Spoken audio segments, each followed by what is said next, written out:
Good evening, everybody, and welcome back to another episode of Please Look Up, the monthly podcast where we take you through a tour of the night sky from Western Australia. My name is Leon, and this is a bit of a different episode because we'll be talking about the most spectacular event from the April calendar this year, the 2023 Ningaloo Solar Eclipse. And for this episode, I'm joined by Dr. Robin Cook from the International Centre of Radio Astronomy Research. Dr. Robin, thanks for being here. All right, it's a pleasure to be here. Now, before we go any further, firstly, I sort of spat it out just then, the International Centre for Radio Astronomy Research. That's quite a mouthful. What is that? Yeah, you nailed that, by the way. That's not an easy mouthful to unpack. I still get myself twisted. Thank you. I usually stick with ICRAR. Yeah, ICRAR is a nice way to put it. But of course, we're an astrophysics group, so we're a group of astrophysicists located here in Perth, and we're sort of 200 to 300 of us strong. We're really interested in studying things in the universe, so anything that's not on this planet we are interested in. And of course, we do that in various different ways, but our kind of special niche that we target is that we use radio telescopes. So we study the universe in different wavelengths of light to try to unpack different aspects of the universe and the galaxies that are within it. Right, radio telescopes. So they're like the massive ones, aren't they? That's right, like yeah. Straight out of the dish, I'm guessing. That's right. In fact, some of these are not even dishes. They're just little pieces of metal that we put on the ground, but we put enough of them on the ground that they form a very large telescope in unison, and we use that as a very powerful technique for radio astronomy. Right. We're here in Exmouth, Western Australia. It's a beautiful sunny day outside today. It's Thursday afternoon. The eclipse happened a couple of hours ago. Tell me, what was your experience? Where were you? Where did you see it? Yeah, so I was trying to get as close as I can to that totality line. Of course, there was a very small band of totality shadow that passed over the Earth, and I was getting just a few extra seconds squeezed out. So I got up to 62 seconds, I think, going very close to that center line and dodged all the clouds for that reason. Fantastic. Can you explain in a bit more detail, what is this totality line exactly that you're talking about? Right, yeah. So, of course, the moon is relatively quite small compared to the Earth. So the shadow that it casts onto the Earth is quite small. It only hits a very small region of the Earth as it passes along. Well, actually, what's happening is the Earth is rotating from underneath that shadow. And so as it rotates, it crosses across the surface of the Earth. And that depends on what kind of eclipse you've got. In this case, we had quite a small shadow that was tracking along the Earth. And as I said, in this case, 60 seconds and only a 40-kilometer radius for which it was in. Right. So the moon is a little bit further away than most other eclipses at the moment, and the shadow was particularly small this time. Yeah, it has to do a lot with this hybrid nature that's kind of, for this particular eclipse, quite special. It's quite a rare type of solar eclipse, these hybrid solar eclipses. And yeah, I've heard this word hybrid bandied about. Can you please explain what is hybrid? Yeah, well, it all comes down to how we classify our solar eclipses. So you have a few different types that you can have. The first one is, of course, a total solar eclipse, which also gets mentioned when we talk about the Exmouth solar eclipse. And total just means that the moon itself is large enough that it completely covers the face of the sun. You completely block out the sun in total. And that's what I saw when I was standing outside here today. Then the second type you'll often see, and quite regular, quite common, are annular solar eclipses. So in this case, the moon is slightly further away in its orbit. Of course, the moon isn't orbiting in a perfect circle. It sometimes is closer, sometimes further away. It changes by about 11% from its smallest to its largest. And so these annular eclipses happen when the moon is slightly further away. It's a little bit smaller and doesn't quite completely block out the sun. Right, you get this ring around the edge of the moon, and that's called an annular solar eclipse. And what's special about this particular solar eclipse is that it started off as an annular solar eclipse when it was going over the Indian Ocean, and as that hit Exmouth and Ningaloo Reef region, it was in fact a total solar eclipse, and that's really great for us because that meant we got to see the complete totality of blocking out the sun's light. But of course, what that meant is you're on the cusp of being just large enough, the moon, to just cover the face of the sun, and it's quite a rare thing to happen, actually. Right. And is that why the eclipse was so short? Because we just scraped into totality? Precisely. We're just on the cusp of being halfway between an annular and a total solar eclipse. And these types of eclipses are quite rare. In this century alone, there'll only be 7. And in fact, this one was the longest of all of those. So even 57 seconds or 62 at its maximum, that is the longest hybrid eclipse of any particular one. Wow, there we go. So my understanding, as you've just explained, the eclipse actually started down in the Indian Ocean, and if you were out there, you would have seen an annular eclipse. That's right. But as that shadow moved up, that path of totality moved up north,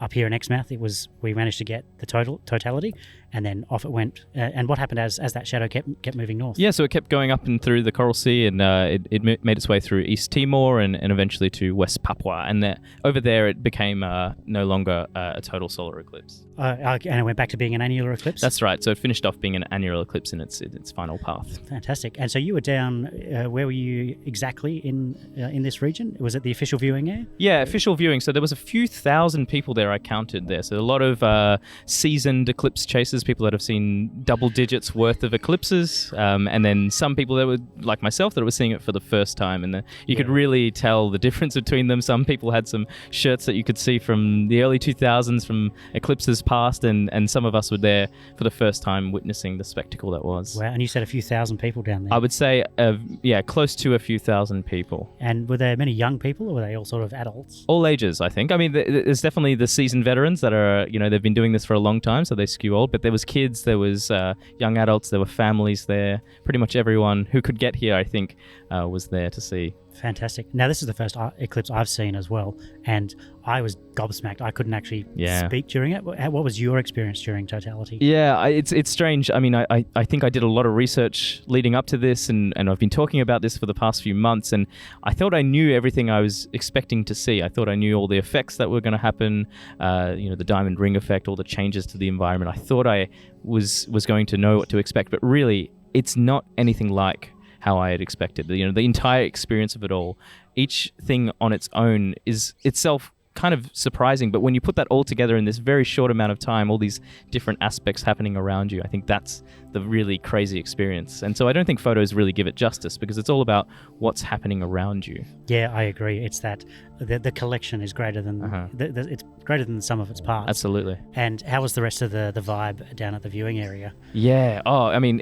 as soon as those last few seconds occurred and the final bits of sunlight peered through the edge of the moon, and you get these beautiful Bailey beads effects, I think you could really hear this buzz in the crowd and this sort of boosting in people's exciting, and there was this just relief of celebration once those final bits of light came through. Fantastic. Let's focus in right on that moment of totality, because you mentioned there the diamond ring and Bailey's beads. Can you explain what are those things? Yeah, they are kind of two of the same effect, really. So firstly, the Bailey's beads, they occur because the moon's surface is not flat. It's got a lot of undulations in it, craters and pocket marks, and so mountains, etc. So it's not a smooth surface, so you don't expect the light to disappear all in one moment. You have a few final bits of light that pass through those craters and create these beads that kind of emanate from the edge of the moon as it just finally passes over the sun. Oh, just that instant before it goes dark, as it's moving right in front of the moon. We get like little dots around the side. That's right. And then the diamond ring effect is simply that there's the one last section of light that's passing behind the moon,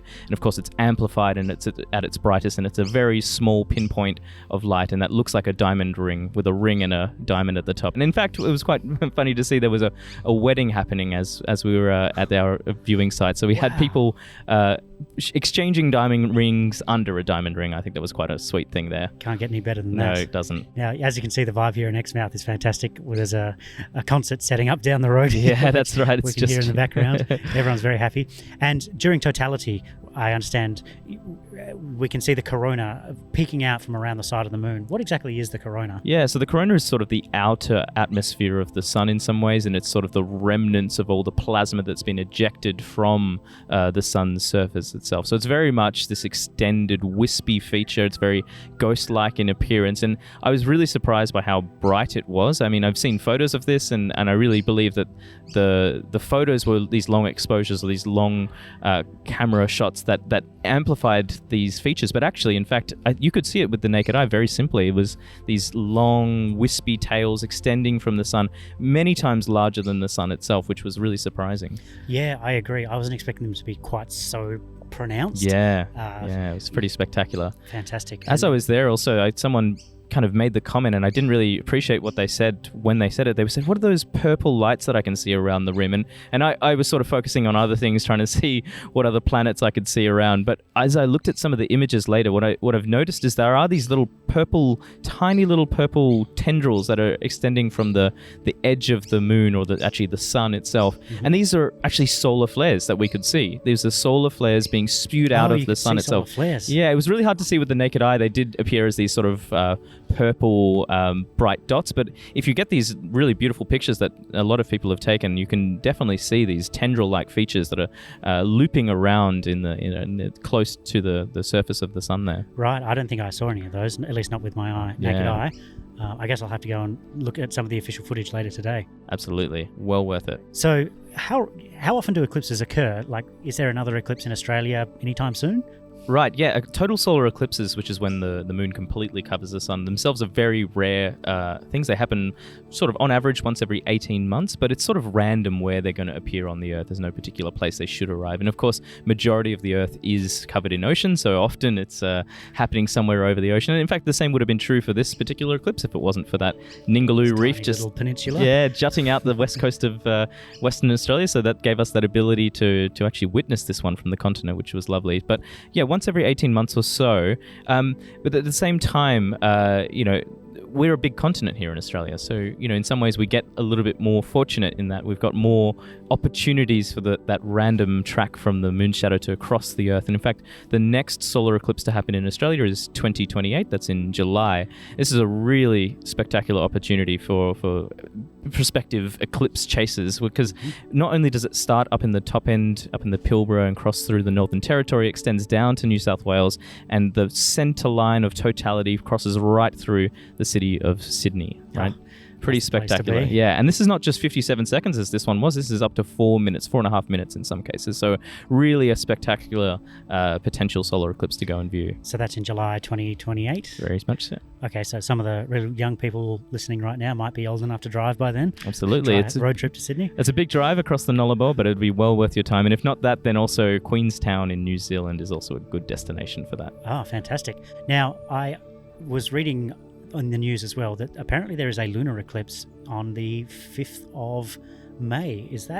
What is a lunar eclipse, and has that got anything to do with this solar eclipse? Yeah, you actually bang on. They actually come in pairs often. So a lunar eclipse is when instead of the moon being between the Earth and the sun, it's the Earth that's between the sun and the moon. So what's happening is the moon is passing in the shadow of the Earth, and so instead of the moon being lit up as it normally would, it actually darkens halfway through. They can also be quite spectacular because what happens is the last bits of light to hit the moon are passing through the atmosphere of the Earth, and you might be familiar with sunsets where the sun starts to get more and more red, and that's because that light is passing through thicker parts of the atmosphere and taking away a lot of the blue light, a lot of the green light, and you're left with only the oranges and reds. And the same is happening here with a lunar eclipse, where that light is crossing through the atmosphere and projecting onto the moon, and it gives this really blood red hue. So it's quite a spectacular thing to see as well, but nowhere near as spectacular as these solar eclipses, and actually quite more common than a solar eclipse is. Oh, okay, because you can see a lunar eclipse from anywhere on Earth that can see the moon. That's right.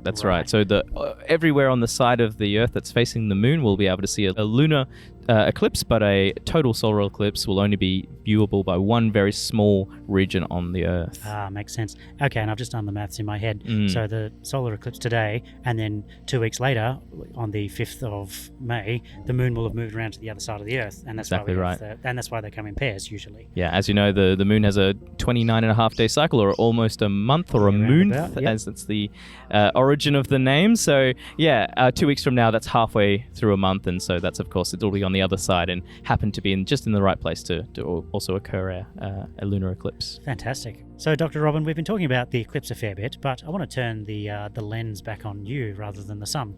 I understand you're a researcher at ICRAR. Would you be able to tell us a little bit about what do you do? What is your research exactly? Right. I think I do a lot of different things these days. In my PhD, I did a very specific topic, but now that I'm a postdoctorate, I try to study a broad range of things, but I guess the central focus for me is I study galaxies. So these huge structures, hundreds of billions of stars, much like our Milky Way galaxy, and try to understand how they evolve over time. We kind of want to try to understand our own Milky Way galaxy, but the way I think of it is if you're trying to understand the structure of Perth City, it's very difficult to do that from the busy streets inside of the city. What you really want is that overhead projection, that bird's eye view of the city. And so the way to understand our own city is by looking at other cities in the distance from a bird's eye point of view. And so that's what I do. I study tens of thousands of galaxies. I try to understand their shapes, their structures, and what are the physical processes that happened inside those galaxies that made them look the way they do today.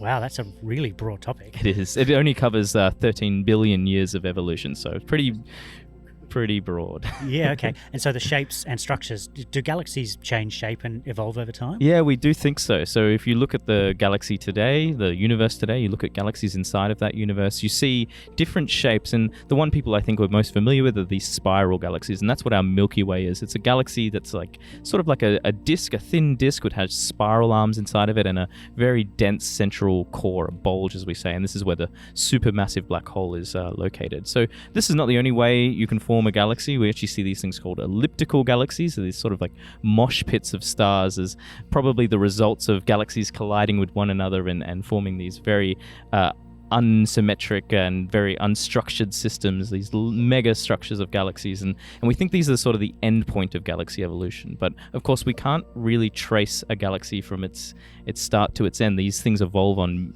billion-year life cycles, certainly longer than the time a human can start studying them. So we have to sort of create a timeline of the universe by looking at galaxies in the distant universe and compare them to those. Right. And do you notice any difference? Like if you look at galaxies that are 10 billion years old, 5 billion years old, and today, is there a noticeable difference between them? Yeah, absolutely. So for one, we see way more of these elliptical galaxies today than we did in the early universe. And that's simply because over time, these galaxies start to collide with one another. And of course, things that are massive attract other things with mass. And so you have one galaxy attracts another galaxy, they collide, but then they're more massive. So they bring in more galaxies and et cetera, et cetera.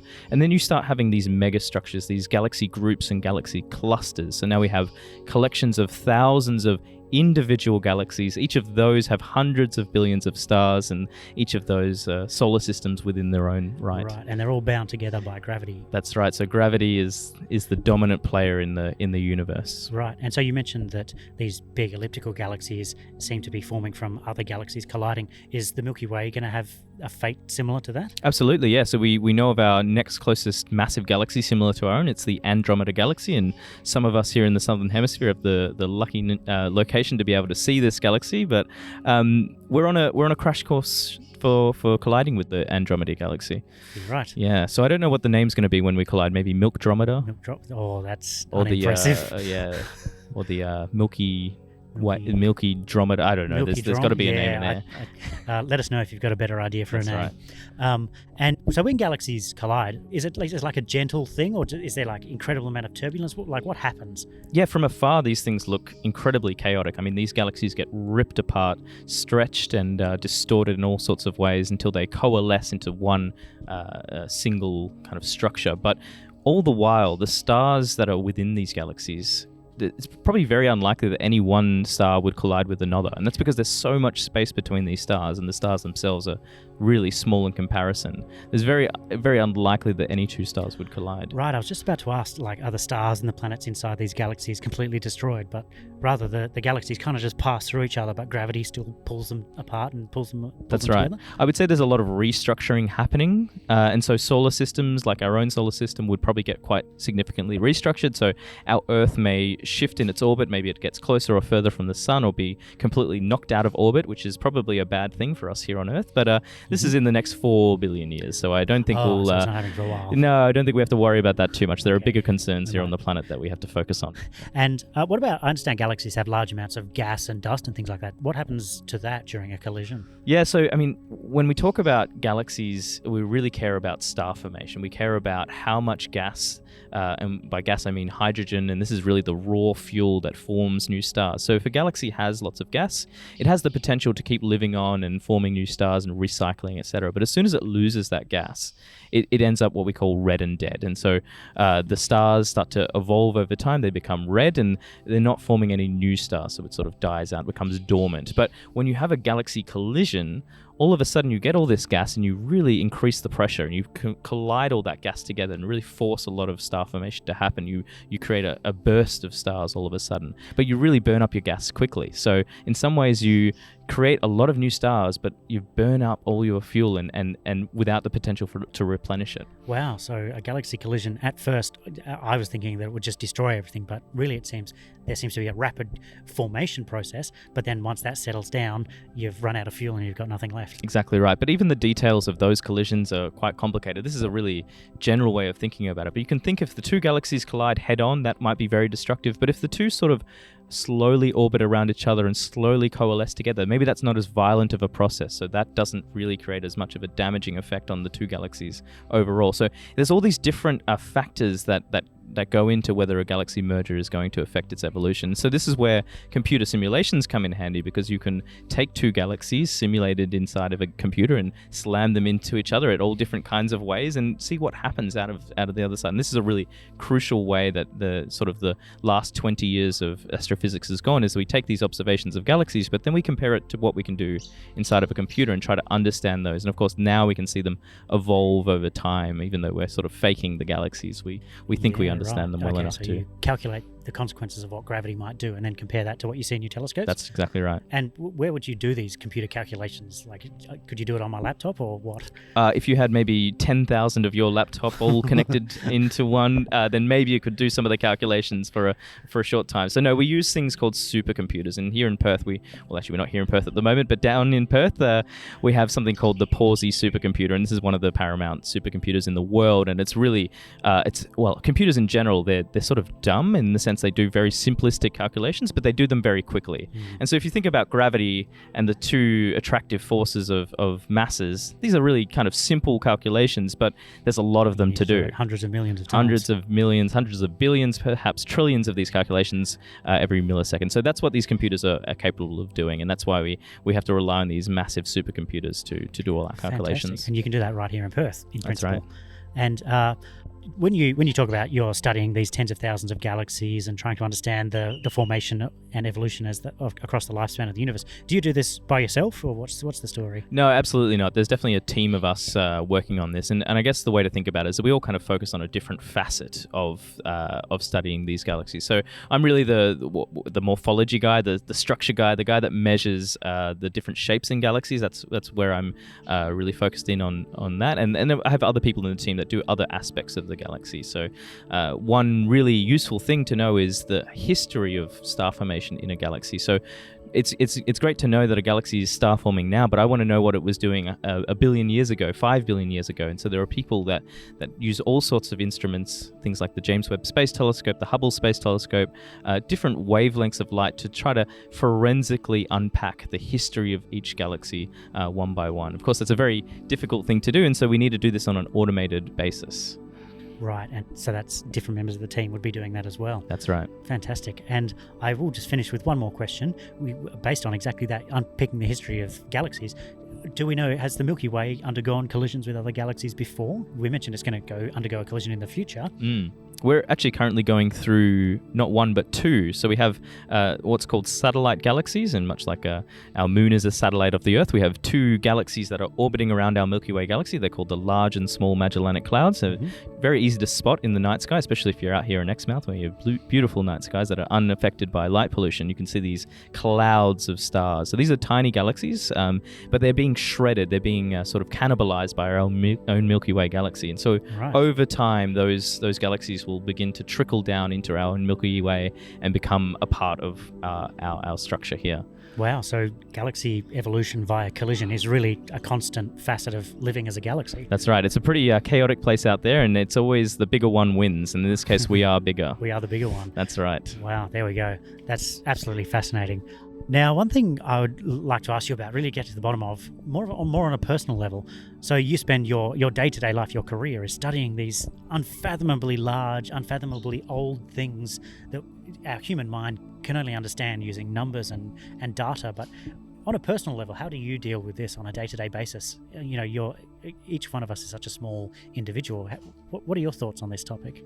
Yeah, you raise a really good point, because of course the numbers we deal with are just too large for any human brain to really comprehend, and in some ways I feel I get a little bit numb to those numbers because they're so large, and I deal with them on such a regular basis that they don't become so surprising to me anymore. You know, we're talking masses with 30 zeros in kilograms afterwards, so really numbers that you can't even write down on a piece of paper, even if you wanted to do it. And the other thing is there's just no analogies you can draw from these. So, often when we talk about other sciences, there's at least something that's on a human scale we can sort of give an analogy for. But when it comes to things in space, there's really no human scale, no human analogy that we can draw. So it often becomes a very difficult a field of research to first understand, but then also to try to comprehend and explain to others. So it's as I said, there's no analogies that we can draw, and it makes it quite difficult to appreciate in that way. Yeah, and do you ever feel personally overwhelmed? I know a lot of people are overwhelmed by the universe. Yeah, I mean, a lot of people think, there's this colossal universe out there and we're this tiny pale blue dot, as it's often said. But I think the way to think about it, and maybe to make people feel a bit better, is that, we are a product of the universe. Our planet was formed from the insides of an exploding star many billions of years ago. We now orbit a star that's kind of come out of that process, and our body was also generated in that process. All the carbon and all the iron in our body was created inside of these dying stars. So I like to think that we're actually a piece of this universe. So we're not separate from it. We're not, just existing within it. We are the universe in some ways, and I think that makes me feel a little bit better at night, and that makes me easier to sleep. Wow, that's a really beautiful way of thinking about it. Well, that's all we've got time for today, I'm afraid. Thank you for being here today in Exmouth, Western Australia with me, Dr. Robin Cook. It's been an absolute pleasure. I've learnt so much, and I hope you've enjoyed it. Thank you so much for being here. No worries. I hope you enjoyed the beaches. Yeah, I'll see you at the concert tonight. Of course. That's it for this episode of Please Look Up. We'll see you again next month where we talk about the May